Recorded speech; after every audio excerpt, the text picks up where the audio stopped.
Foli an b'a kɛ ka ɲɛsin aw ma aw ni ce radio liberté suganti la ani liberté télévision radio an ka fiɲɛ sira ye 97.7 bɛ o kan an bɛ laseli kɛ Badalabugu kulu sanfɛla la yan nɔ o la an bɛ foli kɛ jamanaden bɛɛ lajɛlen mɔnikɛla jagokɛla baganmarala sɛnɛkɛla jamana foroba baara minnu bolo bɛ a la ani kɛnyɛrɛye baarakɛlaw an bɛ aw kelenkelenna bɛɛ lajɛlen fo anw ka radio suganti la réseau TDM an bɛ foli kɛ ɲɛmɔgɔ ye n'o ye masakɛ mɔden masakɛ Alimami Samori Ture PDG ka foli kɛ ka ɲɛsin a ma maa min bɛna jɛmukan lase aw ma Seydou Sidibe bisimila bulon kɔnɔ Jeanne Jakite ka fara Madina Kuyate kan télé sanfɛ Aïchi Touré o bɛ yen nɔ ka baara in bɛɛ lajɛlen nun don ka ɲa ɲɛrɛ fɔ masakɛ mɔden masakɛ Alimami Samori Ture José an b'i fo jaw bɛ ka taa Jakarija Damele fɛ o la sa jumadonya fɛ i n'a fɔ laadalako la an b'a fɔ min ma ko libre antenne o de bɛ kɛ nka a dɔw la fɛnɛ an b'a ɲini ka se ka maa wele n'olu ka se ka ɲɔgɔn kuma ɲɔgɔnya jamana a taabolow kan bi an ye maa min bisimila an ka maa welelen o ye Ibrahim Kulibali o yɛrɛ bɛna se ka ɲɛfɔli k'a yɛrɛ ye ayiwa ale an y'a bisimila bi fɛn min kan n'an bɛna kuma o kan o ye k'a fɔ sariya kisɛ kura min n'a taara an ka jamana kɔnɔ kalafiliw kan ani fɛnɛ an ka jamana kɔnɔ min yɛrɛ ye dɛmɛ minnu bɛ kɛ ka ɲɛsin politikitɔw ma o dɛmɛ ninnu fɛnɛ bɛ don da minnu fɛ ni a sɔrɔla k'a fɔ u bɛ don a da hakɛw fɛ o la sa an bɛ sɔrɔ n'an ye wagati kɛ o la an bɛ sɔrɔ ka nɛgɛjuru sira labila aw kɛnɛmamɔgɔw ye walasa hakilina min fɛnɛ bɛ aw fɛ a la aw ka se ka o hakilina di an ma bɛɛ lajɛlen kun ye jamana jɔli ye ka se ka kuma ɲɔgɔnya di hakilina jiginna conseil des ministres min kɛra ka kɛɲɛ ni araba ye araba jan tɛmɛlen ye an ka jamana ɲɛmaw ye projet de loi dɔ ta projet de loi min ni u bɛ tali kɛ sariya kisɛ la ka ɲɛsin an ka jamana kɔnɔ autorité indépendante de gestion des élections ani fɛnɛ yɛlɛma min ni o kan ka don kalafili sariya kisɛ o kɔnɔna na ni ka fara kalafiliw timɛko ɲuman kan o la an ka maa welelen Ibrahima Kulibali an bɛ i fo i bisimila radio liberté kɔnɔna na. Aya saha fulakɛ n b'i yɛrɛ fo k'i barikada ka radio baarakɛlaw bɛɛ lajɛlen fo radio tigi ka fana fo k'a barikada aw bɛ baara min na jamana jɔ la an b'a dɔn k'a fɔ baara jɔyɔrɔba bɛ a la o la an ye ɲɔgɔn sɔrɔ yan babu minnu na ne tɔgɔ ye Ibrahim Kulibali i n'a fɔ i y'a fɔ cogo min na n ye élu ye i n'a fɔ maire dangan sabanan ye n ye ayiwa Safo commune la bon n fana bɛ parti dɔ la parti min ni ayiwa a lakodɔnnen bɛ n'o ye ayiwa URD ye n ye o militant ye ayiwa Ibrahim Kulibali sariya kisɛ kura min ni o taara n'a bɛ fɔ ko projet de loi yɛlɛma min ka don a kɔnɔna na e yɛrɛ fɛ sariya kisɛ in ni a lajɛ bi bi in na mun de ka kan ka yɛlɛma kalata sariya kisɛ kɔnɔna na. Ayiwa i ka nin ɲininkali a ka ɲi kosɛbɛ mais jaabi kɛrɛnkɛrɛnnen kelen o fɔ man di a la sabu an b'a dɔn politiki kɛbaga an bɛ yɔrɔ min na nin wagati in na ayiwa a bɛɛ n'i ka hakilina don a bɛɛ n'i ka kɛw ye o la ni sariya ko fɔra labatoli de bɛ fɔ n'o ye ka to fɛn dɔ kɔfɛ o labatoli ninnu dun kuma dɔ la i b'a ye sariya dɔ bɛ ta ka a la baara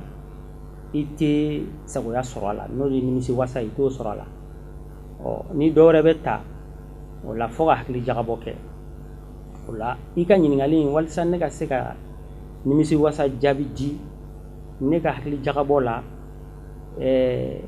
an kan ka gɛlɛyaw de ɲini ka dɔn yanni sariya ka na ka gɛlɛya ɲini k'a dɔn mun de bɛ ka kɛ sababu ye ayiwa an ka kalataw a bɛna yɛlɛma nin cogo kɔnɔ n'o kɛra sariya kisɛw bɛ ta sama-samali bɛna don sariya talen o y'a sɔrɔ i b'a sɔrɔ mɔgɔ bɛɛ ma lamɛn sariya tatɔ sariya dun ye fɛn ye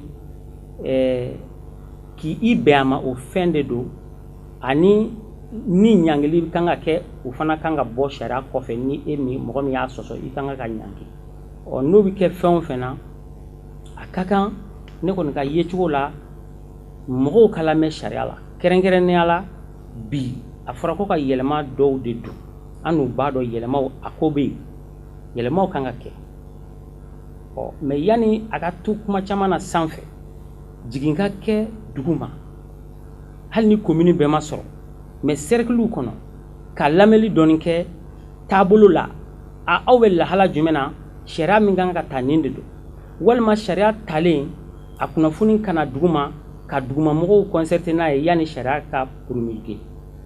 ne kɔni bolo sariya ko ta fan fɛ bibi in na ala barika la an bɛ se ka fɔ sariya ko dɛsɛba tɛ an ka jamana la mɛ mun bɛ yen sariyaw labatobaliyaw ka ɲɛ awa i mana sariya ta cogo cogo mɔgɔw bɛ fɛɛrɛ dɔ sɔrɔ ka fosi mais Ibrahim Kulibali e yɛrɛ fɛ bibi in na yɛlɛma jumɛn de bɛ se ka don loi électorale kɔnɔna na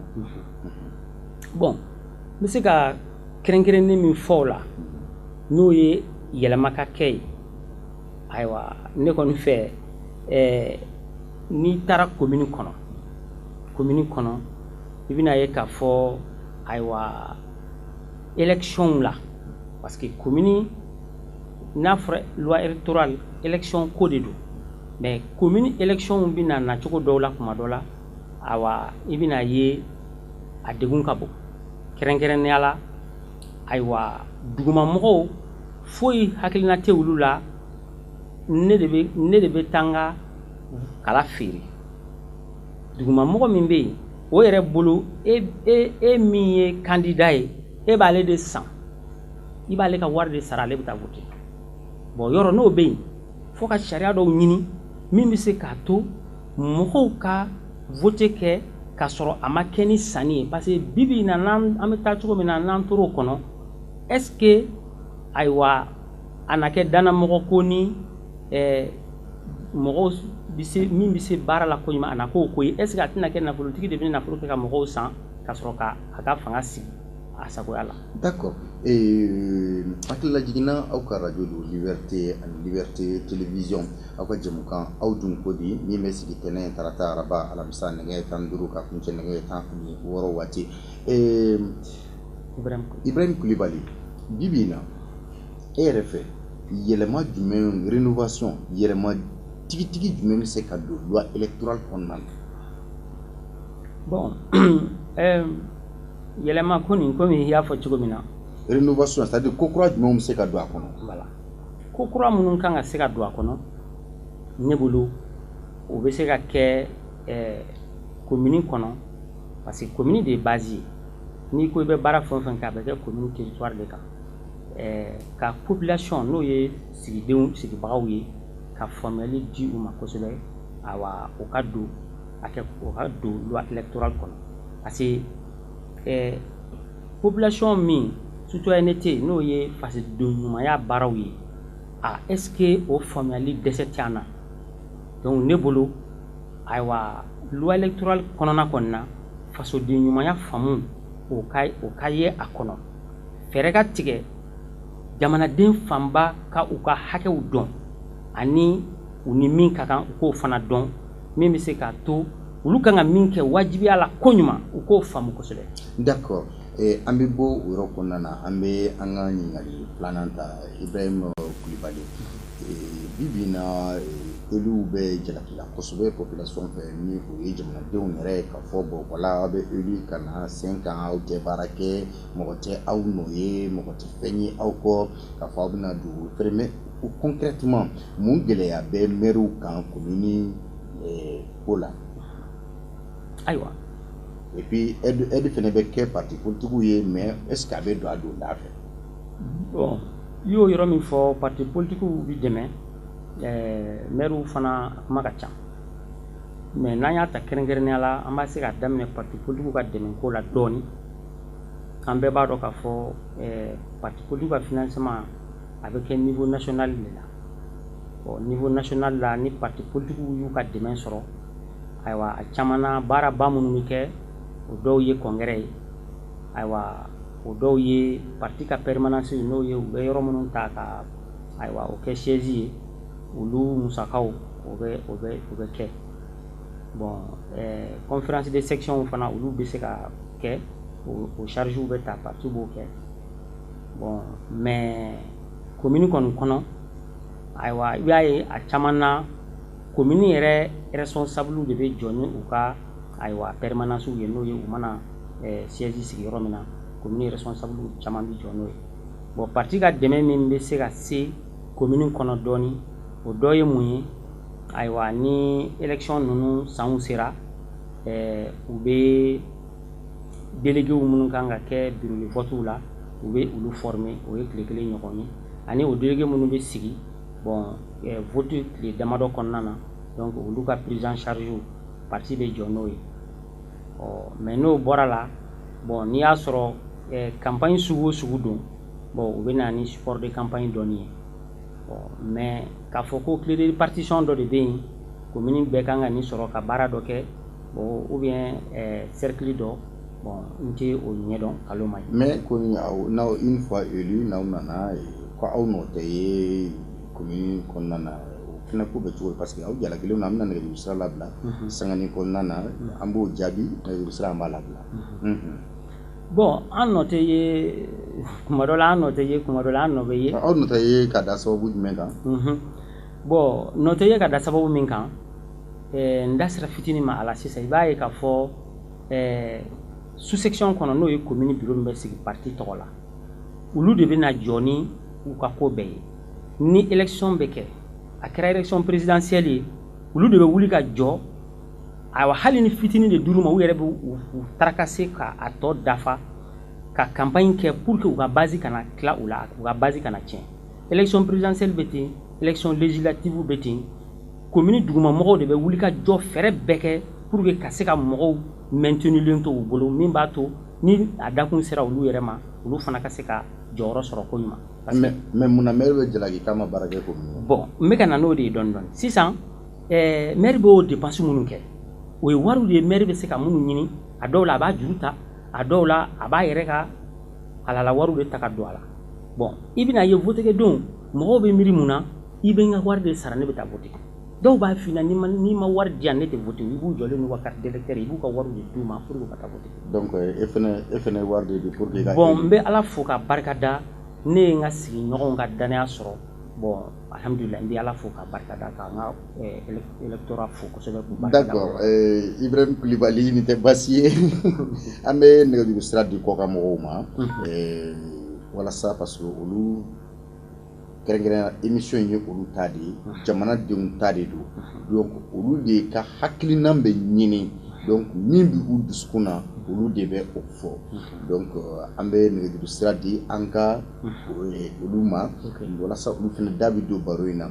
laadala ko la walasa k'aw da don an ka baro sen na aw bɛ weleli kɛ 66 74 33 48 64 74 33 48 aw dun ko de bi an ye maa min wele o ye Ibrahim Kulibali élu don donc an y'a ɲini an n'a ka kuma fɛn min kan fɔlɔ o ye loi électorale ye min ni a adoptera conseil des ministres senfɛ donc maintenant loi in a kan ka yɛlɛma minnu kan ka don a kɔnɔ ani taabolo kura minnu kan ka ta a kɔnɔ a ka se k'i hakilinata di o kan ani dɛmɛ minnu bɛ kɛ ka ɲɛsin politikitɔnw ma o dɛmɛ minnu donlaw la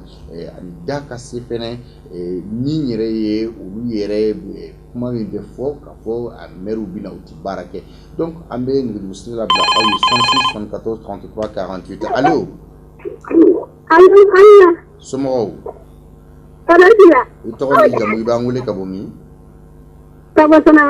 Sanangɔrɔba i tɔgɔ ni jamu.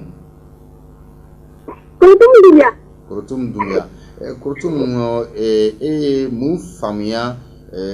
ni sariyakisɛ ninnu na walima n'a sɔrɔla k'a fɔ e ma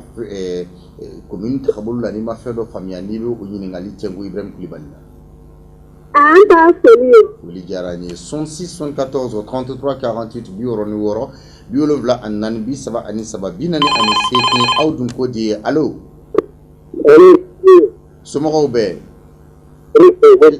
bonsoir i tɔgɔ ni jamu i b'an wele ka bɔ min. Monsieur Mohamed Kulibali de Samɛ. ayiwa Kulibali i balimakɛ de b'an bolo yan nɔ Ibrahim Kulibali voilà donc an ka baro sisan an y'a sigi la nouvelle loi électorale sariyakisɛ kura min ni o bɛna ta kalafili kow kan d'accord donc ale ye jaabi dɔ di i ye faamuyali jumɛn sɔrɔ a ka o jaabi ninnu na walima n'a sɔrɔ i y'a fɛ a ka taa en profondeur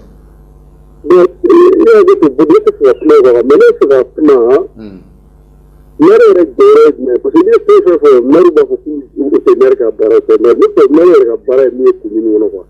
ne fɛ o de bɛ quoi voilà parce que ni bɛ sira dilan u b'a k'u t'u ka baara ni ye école so fɛ u b'a k'u t'u ka baara donc Mary yɛrɛ jɔyɔrɔ ye juste o min ye a ko fɔ pour que k'an bɔ fɛn na quoi k'a bɔ kunpan na voilà d'accord ayiwa Ibrahim Kulibali i ye nin faamuya aw jɔyɔrɔ ye jumɛn ye aw ka baara yɛrɛ ye jumɛn ko ni fɛn fɛn fɔra k'a b'a fɔ k'o t'aw ka baara ye d'accord et donc i bɛ question yɛrɛ sensé allo somɔgɔw bɛ i tɔgɔ ni jamu i b'an wele ka bɔ min Sira Jara Katikura Katifuga la Sira ye baro se in faamuya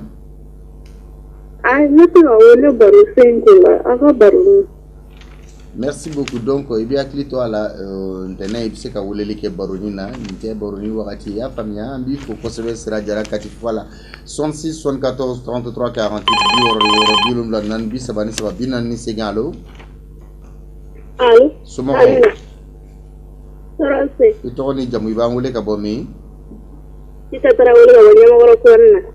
Sitan Traoré Ɲamakɔrɔ Kurani i ye baro se in faamuya i ye faamuya jumɛn sɔrɔ a kɔnɔ d'accord n bɛ mɔgɔw ladɔnniya baro ni émission tɛ nin ye émission aw dun ko de ye a bɛ sigi ntɛnɛn tarata araba alamisa juma allo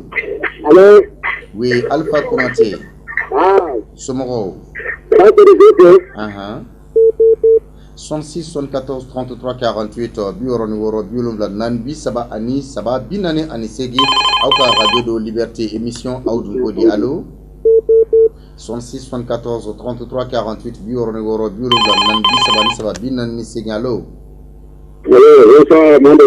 somɔgɔw bɛɛ denbaya dun i tɔgɔ ni jamu i b'an wele ka bɔ min pardon Charles Kaba Monsieur Kaba an b'i lamɛn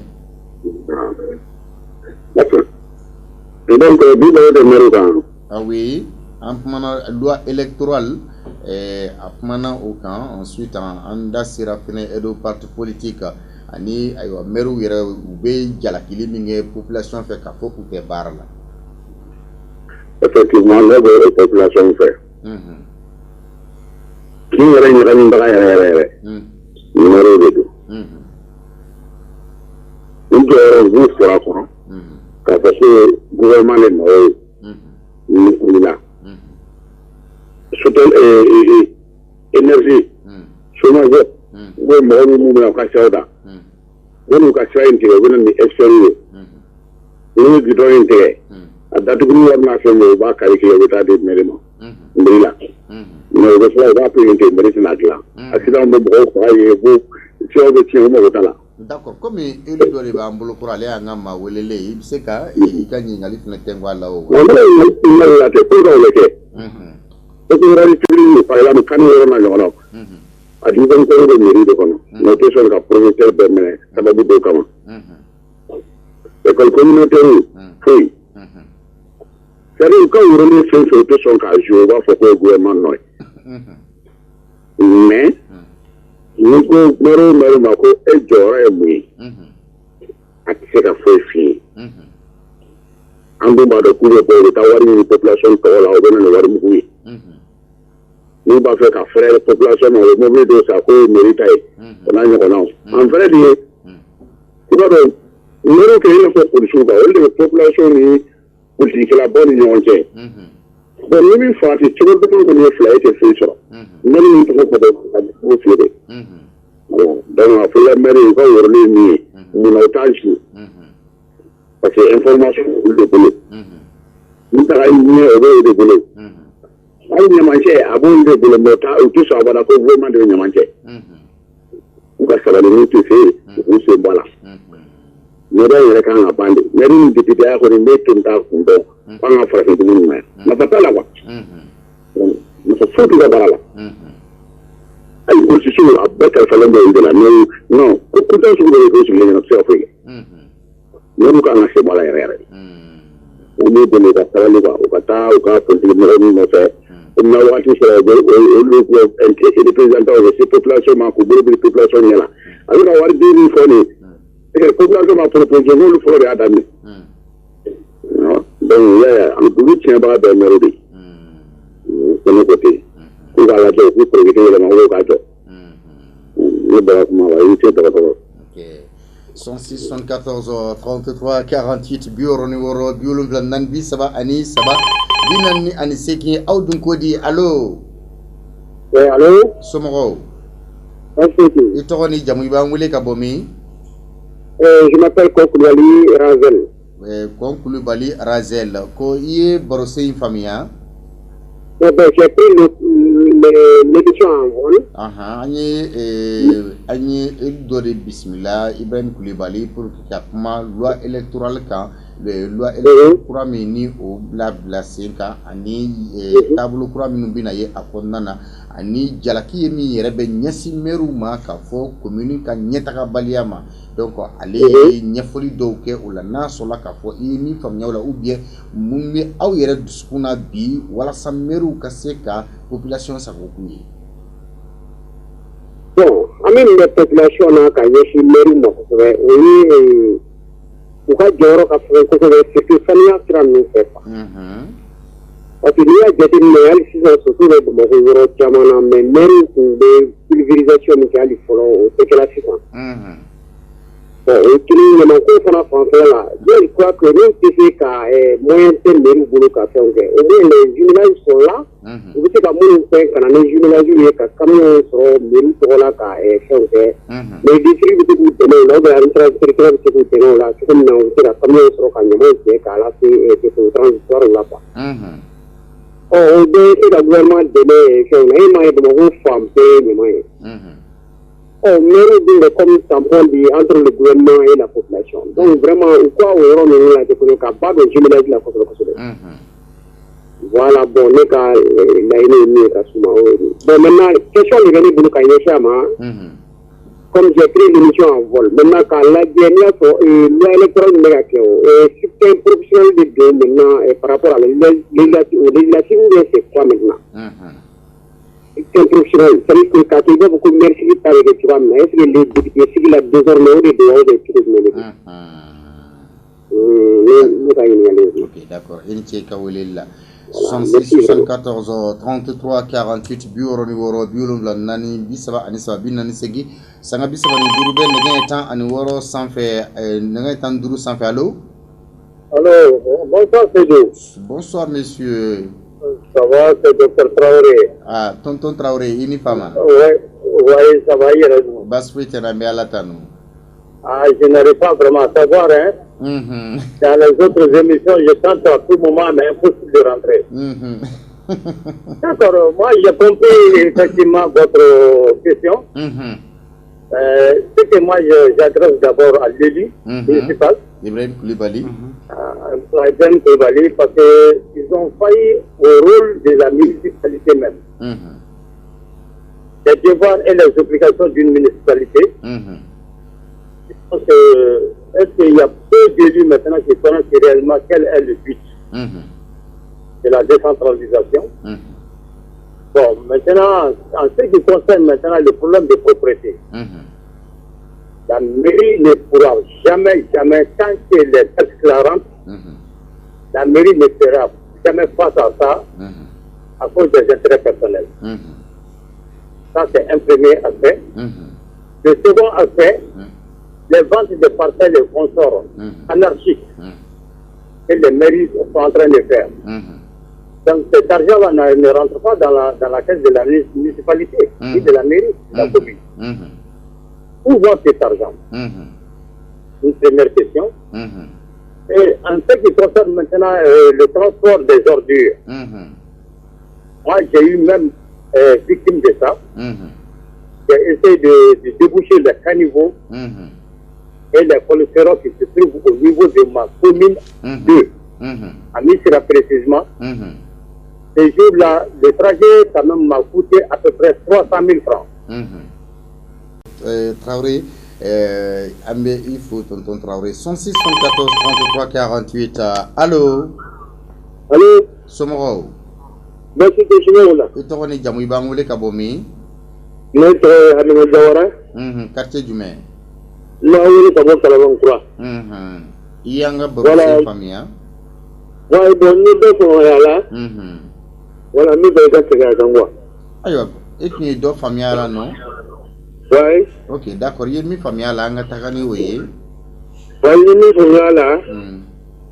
Il y a électoral pour. Ani mari la commune au développement. La voie de la ouye. Voilà, l'électoral là. Il y a une famille là. Il y a un cours à comédie la madou. Ils ne font pas ce qu'ils doivent faire. Alors, mais à Gilda, on a fait là, il va y loi électorale, à des jurés, des gens qui ne sont pas dans la politique. Maintenant, on fait, on va faire peut-être moderne, on a mis on a fait loi électorale pour là. Ni meru sai ya an wanda zai mu da zuwa anti annabi magana kullun nan shi da magana san sai an ne mu kulla an ti da wannan kula wanda ba ta an mais ere du fond du cœur ere kala ni munye bi meru fanfe ni kala ni meru fanfe kullun ni de se meri ni te barake jagana don ni vote anta ti da kala na ni vote ni sigi anga drone planu no ko te barake on ne gala ni jagana don da ti do ko ni rete ni ti vote mo ko na drone ngame ne gala ni ai wa jagana don ko do ko ni ok, Ambi Fouini Tcheka Oulela 106 74 33 48 Bureau numéro Bureau Nani Bisaba Ani Saba Binan Ani Seki Amba Wakila Jika Radio de Liberté émission Audun Kodi Bi Anga Moro Bismillah oui Ibrahim Koulibaly Elido Anye Wele Angapma loi électorale la Ani Katase Yelema 3 minutes de Konana Ani Tabulu Kura Katase Kene de 20 minutes Ulubeke Oulube de Damien Fallo. Oui, c'est nous. Somoro. Oui, c'est tonton Traoré encore. Oui, tonton Traoré, nous vous écoutons. Il y a eu une interférence là, donc le téléphone était coupé. Oui. Voilà, donc on va pour Bamanagana. Pour que le maire soit famille. Parce que le maire ou Beka Baramoukene. En état de maire ou Kawaru Betaromena. Vous êtes l'état du Kolo Féré. Ça appartient à l'État, à la municipalité. C'est le développement local et régional. C'est ça où là. Donc maintenant, on va dire que Sarabwala. Ou que salaire Boala. On va dire parce que les mérifeuilles follow. Ou entre un conseil d'administration présidé. Pour mairie bénéficiaires. Bon, maintenant quoi? Une cas où ils sont en déficit. Le déficit est plus élevé que les ressources. Or, est-ce qu'ils sont en train de vendre où va? Et personne ne veut faire avoir une mairie européenne. On est royal. Le taxe de développement local et régional. On est capable de faire comme un nous avons légalisation, on y a demandé ce qu'on fait. Mais l'imitation de blanc a été demandé. Mais autrement, même quand on veut suivi ça. C'est là, parce que c'est le développement local et régional. Au rôle de quelqu'un qui a dans l'année. Et puis, nous identifions nos démocratiquement. k'a dɔn nin bɛ yan nin bɛ yan mais u bɛ taa rôle di mɔgɔw ma est ce que mɔgɔw b'a sara a tɛ sara n'i y'a ye a tɛ sara bi les ménages la olu t'a sara parce que mairie ka négligence don bon an ka élu ninnu n'i y'a jateminɛ an ka élu fɛn fɛn bɛ na u bɛ na u b'u ka de ɲini na parce que tɛ ka intérêt la insécurité n'an y'o yɔrɔ ta k'a lajɛ la police municipale d'abord relève de la municipalité de la commune mais il t'a sɔrɔ o policiers opéré dans d'autres sur l'espace d'une autre commune qui n'est pas leur commune or que insécurité b'u bara maire ye mun de kɛ o la u ye mun fɔ policiers ɲɛna o tɛ kɛ n'i taara ko n'i y'i ka fossé dingɛ bɔ k'a bɔgɔ labɔ k'a to mairie i ye mairie ka baara dɔ fɔ mais n'i taara k'i bɛ taa camion ɲini mairie la ko pour que u kana n'a ye ka bɔgɔ cɛ mairie b'a f'u ɲɛna ko camion t'u bolo ou bien essence t'u ka fɛn na hali n'i bɛ wari hali n'i ko k'i bɛ wari de sara u b'a fɔ non ko essence ko tɛ ko mobili yɛrɛ de tɛ yen donc o y'u ɲɛna wari de ye. D'accord. C'est du coup baara yɛrɛ ye mun ye u bɛ ka jumɛn de suivi sisan nɔ fɛn kɔnɔ olu ka intérêt de don wa ou bien commune ka intérêt de don. Donc ne tun b'a fɛ k'o yɔrɔ de fɔ. D'accord. Merci beaucoup. Merci tonton Traoré. Ayiwa Ibrahim Coulibaly rapidement n'i bɛ se ka jaabi di ninnu ma min bɛ se ka kɛ tiɲɛ jaabi. Kosɛbɛ. N bɛ welelikɛlaw bɛɛ fo ka ɲininkalikɛlaw fo k'u barikada u ka kuma ninnu ɲana an bɛ wagati min na an ka jamana in kɔnɔ sisan an bɛ tiɲɛ fɔ wagati de la n'an ma tiɲɛ fɔ ɲɔgɔn ɲɛna a ma nɔgɔn mɔgɔw sɛgɛnna bon bɛɛ tɔgɔ tiɲɛna mairia baara nin n bɔra sisan k'a f'i ɲɛna a dilantɔ a bɛ dilan ni fɛn camanw ye minnu jɛgɛnnen bari parti kɔnɔna na fɔlɔ a bɛ na jateminɛ se bɛ jɔn ye n'o bɛ se ka jɔ ni parti ye commune kɔnɔ o de bɛ ɲini o fana ka se o mago b'a ka wari de la donc o b'a ka wari don pour que a bɛ min don o ka sɔrɔ o y'a dugumala a daminɛ yɔrɔ ye n'i taara ɲɛfɛ an ka ɲininkalikɛla dɔ sisan ale ko an ma ko sirabaw non maire ka rôle ça c'est la première question maire ka rôle maire ka jɔyɔrɔ i b'a dɔn commune décentralisation nalen o ye maire kɛ i n'a fɔ komi président i mana sigi k'i ka fanga d'i ma commune ka kalan a ka kɛnɛya a ka ji sanumanko commune ka saniya lakana nin bɛɛ de fanga bɛ maire bolo i bɛ musakaw fana ɲini n'o ye commune musakaw ladonni i n'a fɔ dɔ bɔra k'a fɔ sisan commune musakaw kan ka ladon cogo min na o fana kɛcogoyaw bɛ yen maire kan k'o bɛɛ kɛ walasa wari ka sɔrɔ ni wari sɔrɔla wari bɛ labaara cogo min na i b'o fana ɲɛsigi n'o ye budget i bɛ budget kɛ walasa n kan ka joli sɔrɔ ka don min kun ɲina i k'o dɔn n bɛna nin hakɛ sɔrɔ n kan ka ɲɛsigili kɛ ka baara jumɛnw kɛ nin ye maire ka baara ye o la o bɛɛ kɔfɛ i bɛ se ka wuli ka baɲumankɛw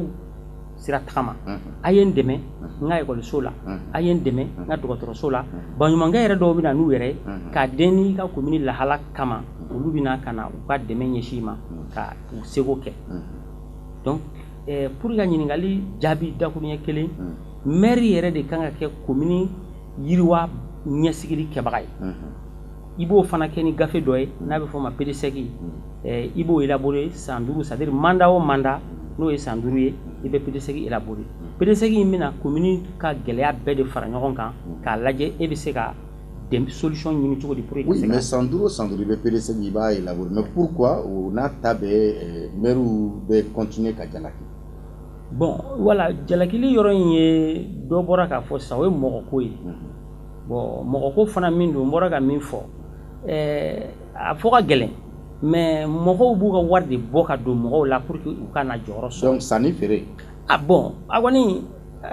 aw ni électeurs ta ye sanni feere bon a fanba y'o yɛrɛ d'accord maintenant pourquoi les voies publiques ne sont pas sécurisées ani écoles munna école publique ani maire ma tu u dɔngɔ dɔw la bon o yɔrɔ in kɔni tiɲɛna o kuma ninnu fo ka gɛlɛ dɔɔni parce que ka maire sɔrɔ commune dɔ kɔnɔ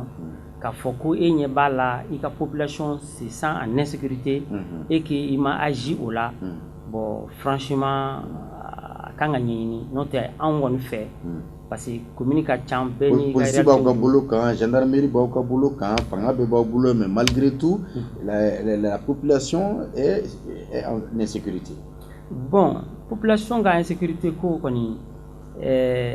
dɛsɛ de bɛ se k'a to mɔgɔ dɔ bɛ bila degun dɔ kɔnɔ n'o tɛ i kɔni b'a ye k'a fɔ responsable fan o fan e ka base e ka électorat e k'i occupé olu la i ka chance b'o de la i ka magoɲɛ b'o de la bon agent de sécurité minnu b'i bolo a mana kɛ cogo cogo ye olu fana e tɛna se ka t'i bila olu place la olu de kan k'u ka rôle jouer donc au moment mais e ka hakilina di b'a la k'a fɔ nin bɛ yan fɛ a ye hakili to nin na nin ko in bɛ tan a ye janto ou bien a ye t'a lajɛ bon mairie kɔni kɔnɔ i bɛ taa sɔrɔ structure service caman bɛ yen bɛɛ b'i ta kɛ bon voirie bɛ yen bon urbanisme bɛ yen donc ainsi de suite activité ka ca bɛɛ b'i ta kɛ mais ni nin fɛn sugu kɛra i bɛ taa sɔrɔ a kan ka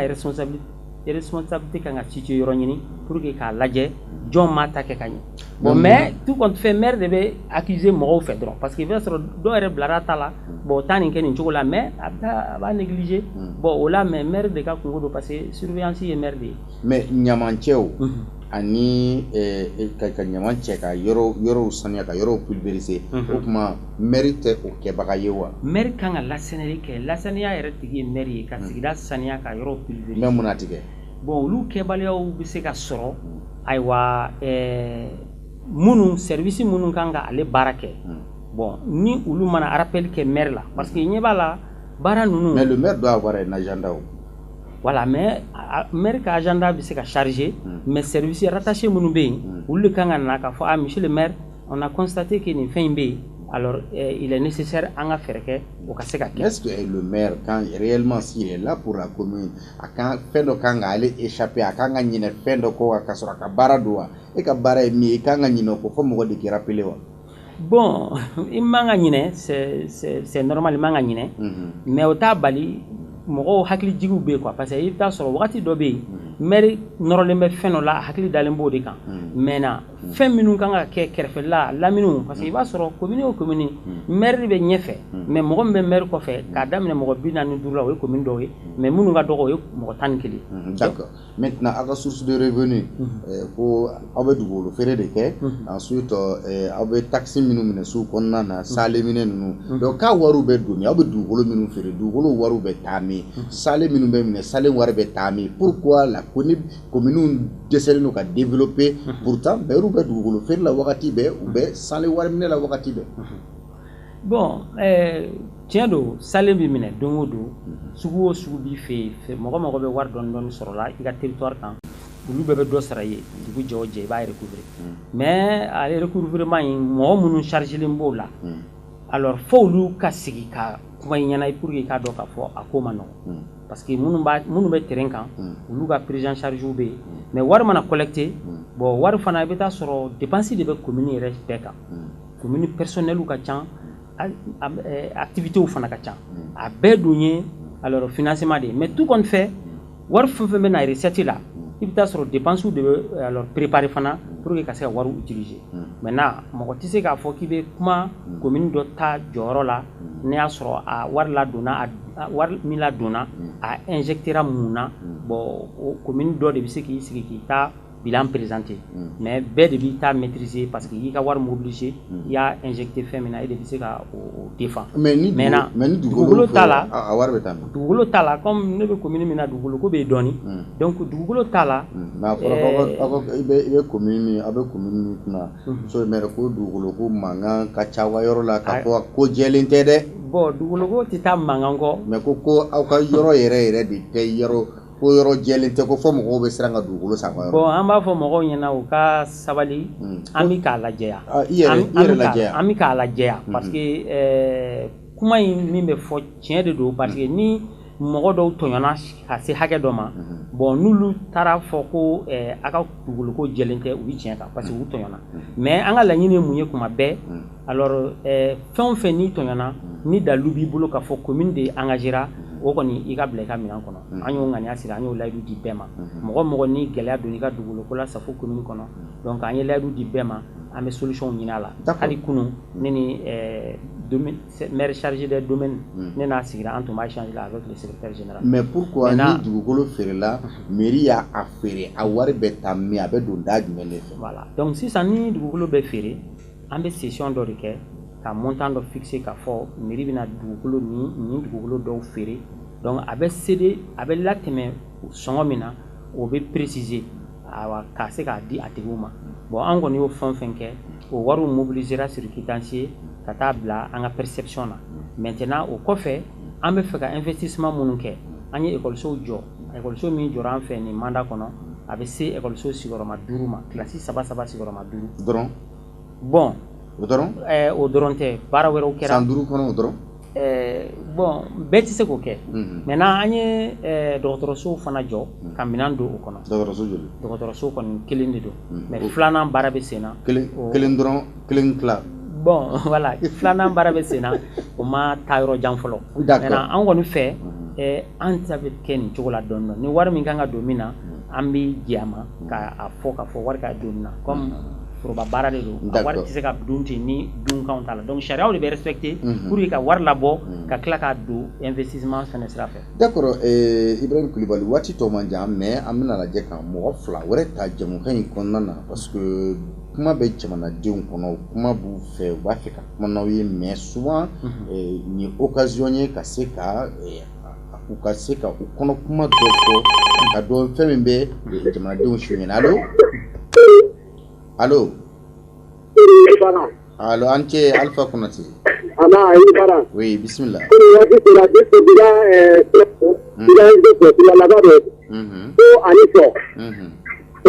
sisan ne sera ɲininkali kɛ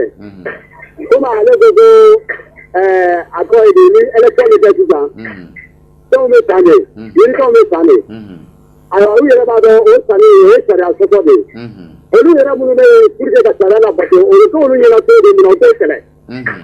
donc munna u tɛ CDR minɛ mais n'i y'a ɲininka sisan peut-être a bɛna fɔ k'u b'a fɔ arajo la k'a ka taa quoi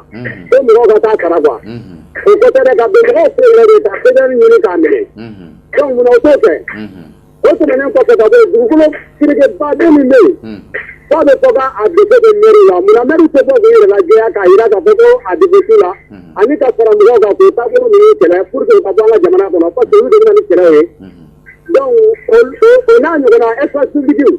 a bɛɛ tununnen don bon olu de maire de bɛ ɲɛtaga bɛɛ kunna commune kɔnɔ donc ni maire bɛ ɲɛtaga kunna commune kɔnɔ sisan nin bɛɛ lajɛlen ye commune ka ɲɛtaga. Réseau ko sûrement 106 74 33 48 an bɛ mɔgɔ kelen ta ka fara ale kan allo somɔgɔw allo pardon Boubacar Jakite Kanajigi la an b'i lamɛn arajo min b'i kɛrɛfɛ a faga waati tɔ man jan ale tun b'a fɛ k'i a fɔlɔmɛ de ko mɛriya kɔrɔ ye ko min bila foroba jamana mɔgɔw ye k'u ka baara de kɛ mɛriya ye yɛrɛdi de mɛriya tɛ wari ɲini yɔrɔ ye i bɛ fɛ de nana mɛriya ɲini b'a la dɔ ka na commune ye yiri an sɔnna jɔnya ma an ka commune ye mɛriya a yɛrɛ bɛ k'a fɔ olu bɛ na ko b'u yɛrɛ de ɲini sinon mɛriya bɛ wari sɔrɔ dɛ wari bɛ sɔrɔ a bɛ bɔ kɔfɛ parce que mɛriya bɛ na dugukolo bɛ feere CDR bɛ sara petit salaire fɛn bɛɛ bɛ sara wari bɛ don yɛrɛ yɛrɛ de mais commune t'a bénéficier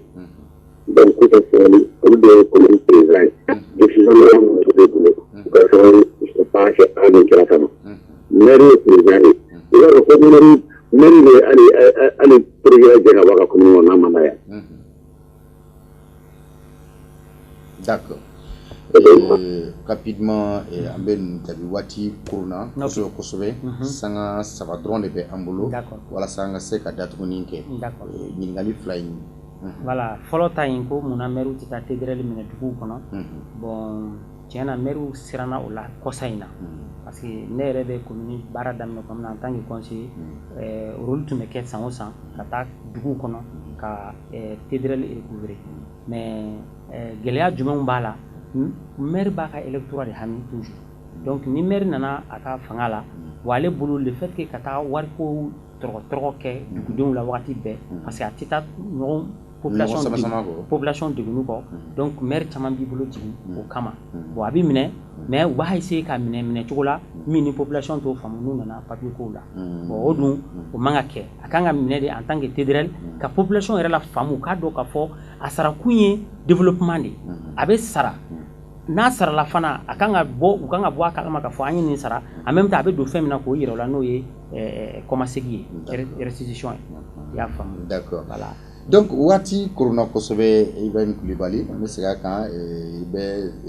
Safo ou bien Safo mairie la donc i ye jɔyɔrɔ sabanantigi ye troisième adjoint an b'i fo ni wele i kan na walasa an ka se ka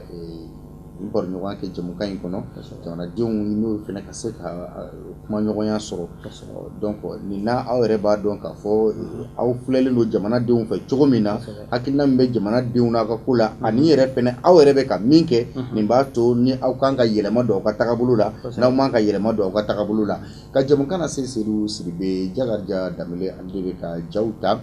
min ye José Teraye ale bolo bɛ nɛgɛw la bisimila don kɔnɔna na Jeanne Jakite bɛ ka fara Madina Kuyate kan baara télé sanfɛ Aiche Touré bɛ yen nɔ ɲɛmɔgɔya bulon kɔnɔna na ka baara in bɛɛ lajɛlen don ka sabati ka ɲɛ masakɛ mɔden masakɛ Alimami Samori Touré PDG an bɛ foli kɛ a yɛrɛ fɛnɛ ye réseau TDM an ka radio bɛɛ marabolo kɔnɔna minnu na les 10 radio an bɛ a baarakɛlaw bɛɛ lajɛlen fo hali bi réseau ta fanga ala k'a di masakɛ mɔden masakɛ ma hali bi ka jidi kɛ radio Liberté 97.7 méga